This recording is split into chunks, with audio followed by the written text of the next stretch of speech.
सबसे पहले तो आज जहां आप और हम ये कार्यकर्ता सम्मेलन कर रहे हैं, अमर शहीद साथी रामेश्वर की पुण्यतिथि है, इसलिए मैं मेरी ओर से और आप सबकी तरफ से अमर शहीद साथी रामेश्वर लाल को नमन करता हूं। और यही वो हमारे बेटे हैं जो दुश्मनों की गोलियों को सीने में सहन करके हमारे देश की सीमाओं की सुरक्षा करते हैं। और निश्चित रूप से उन पे भी हमला है, देश के किसान के साथ साथ जवान पे हमला है, नौजवान पे हमला है, महिला और शोषित पीड़ित लोगों पे हमला है। धोद की जनता ने इस लाल झंडे का रिकॉर्ड बनाने का काम किया है। संघर्षों का और संघर्षों के साथ साथ चुनावी संघर्ष का भी रिकॉर्ड कायम किया है। राजस्थान में ऐसी कोई सीट नहीं है जो लगातार लाल झंडे ने 4 दफे जीती हो। ये बात अलग है 2013 और 18 में जिस कांग्रेस और भारतीय जनता पार्टी की नापाक गठजोड़ ने आम जनता के संघर्ष को रोकने का काम करने में सफल रही है, लेकिन अब वो जनता, हो सकता है नेता नापाक गठजोड़ 2023 के चुनाव में भी कर ले, लेकिन जनता इस देख चुकी है, इनके कारनामे देख चुकी है, इन दोनों पार्टियों को जिता के देख चुकी है और मंत्री संतरी उससे पहले भी देख चुकी है। जो उससे पहले कांग्रेस से जीते हुए थे, बार बार वो मंत्री भी रहे, लेकिन जनता के हक में नहीं रहे। इसलिए निश्चित रूप से लाल झंडा जीत के जाए, इसके लिए आप उस रिकॉर्ड को वापस जनता की भावनाओं के अनुसार ले जाने का काम करेंगे। जहां तक इन पार्टियों का जो सवाल, मैं कहना चाहता हूं, जो 13 महीने तक जब आप और हम उन काले कानूनों के खिलाफ लड़ रहे थे, यही भारतीय जनता पार्टी क्या कह रही थी? कह रही थी ये किसान नहीं है, ये माओवादी हैं, ये आतंकवादी हैं, ये किराए के टट्टू हैं। और अब पिछली 27 तारीख को वही नरेंद्र मोदी अपने अमचे चमचों को लेकर के यहां आके कहता है, किसान भाइयों मुझे वोट देना। अब उनको किसान याद आ रहा है। अरे वही नरेंद्र मोदी जिसका गृह राज्य मंत्री टेरी के अंदर 4 किसान और एक पत्रकार को गाड़ी से कुचल कर उनकी जान लेते हैं और आज हमसे वोट मांगने के लिए आते हैं। मैं समझता हूं ऐसी भारतीय जनता पार्टी को दबोने का काम निश्चित रूप से इस ताकत के साथ धोद की जनता करेगी। एक जगह नहीं, अनेक जगह किसान को हर तरफ से मारने का काम। मैं पूछना चाहता हूं, दोनों पार्टियों का राज है। 2250 बाजरे का समर्थन मूल्य था, क्या खरीदने का काम किया? ये कहते हैं उन्होंने नहीं किया। अरे तुम कर लेते, न तुमने किया न उन्होंने किया। अभी भी 2500 है, अभी तो फसलें नष्ट हो रही है बरसात के कारण, लेकिन अभी समर्थन मूल्य 2500 रुपया प्रति कुंटल है। अरे जब पड़ोस के राज्यों में खरीदा जा सकता है, मध्य प्रदेश, हरियाणा और उत्तर प्रदेश में खरीदा जा सकता है, तो राजस्थान में क्यों नहीं? लेकिन दोनों पार्टियां मिलकर किसान को तबाह करने में, हर तरफ से तबाह करने में लगी हुई है। क्या हालत है हमारे विधायक जी का? अभी अखबार में आपने पढ़ा होगा, एक तरफ पेमाराम को आपने 2008 में रिजर्वेशन होने के बाद राजस्थान की विधानसभा में भेजा।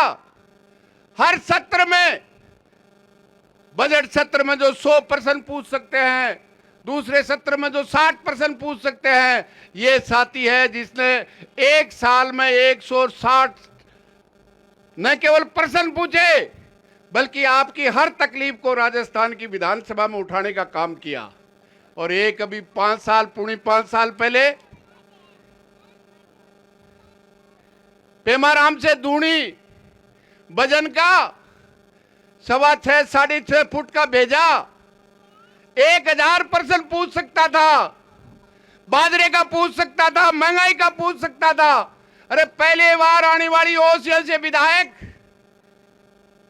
क्या मदेरणा जब अपनी सरकार के खिलाफ खड़े होकर बोल सकती है तो 6.5 फुट का हमारा विधायक नहीं बोल सकता था क्या?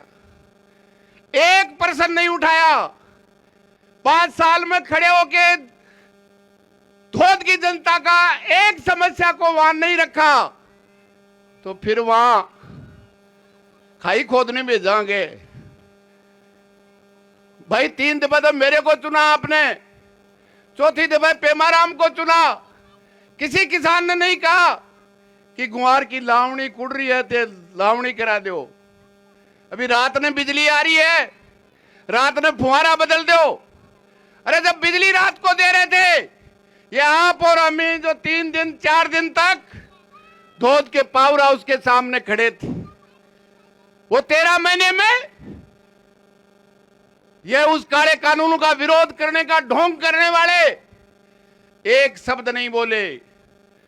और न केवल शब्द बोले, जब हमारी बच्चियों के साथ सीकर में नाइंसाफी हुई कॉलेज चुनाव में, आप इस कांग्रेस का चरित्र देखिए। मैं पेमाराम और किशन पारिक पे एक ही समय में 2 घंटे आपने रास्ता रोका। 34 एफआईआर, 34 एफआईआर। हमारे पास 2 घंटे में हेलीकॉप्टर से भी 34 जगह उतर के नहीं उड़ सकता। यह है कांग्रेस का चरित्र, यह है कांग्रेस का चरित्र। अन्याय को साथ देना, न्याय के खिलाफ खड़ा होना। अरे याद चुनाव में आएंगे अभी नेता, आप तो पूछना 13 दिन कर्जे के आंदोलन में,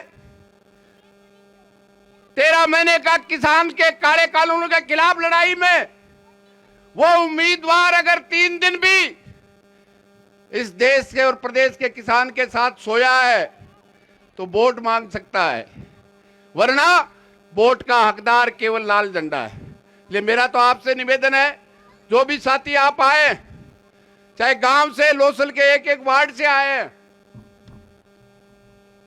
आप पेमाराम बन के,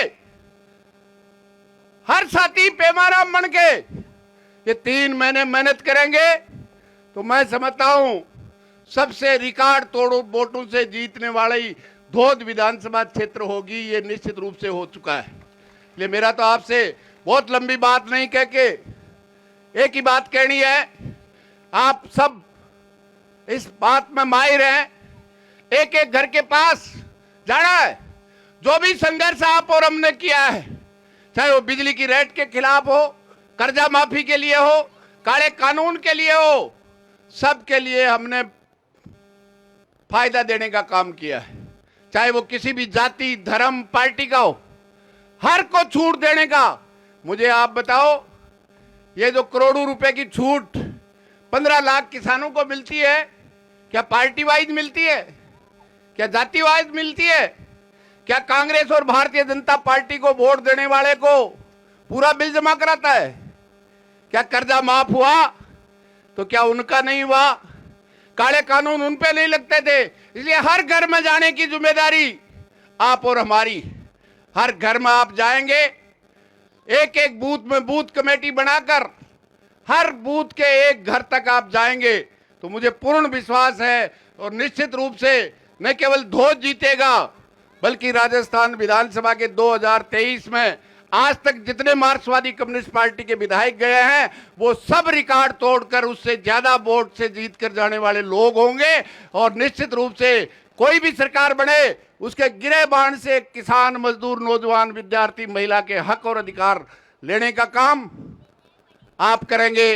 3 महीने आपको दौड़ना है और 5 साल तक आपके हक और अधिकारों के लिए सड़क से विधानसभा तक दौड़ने की जिम्मेदारी हमारी होगी। इसी आशा के साथ आपको बहुत बहुत धन्यवाद। इनकलाब जिंदाबाद।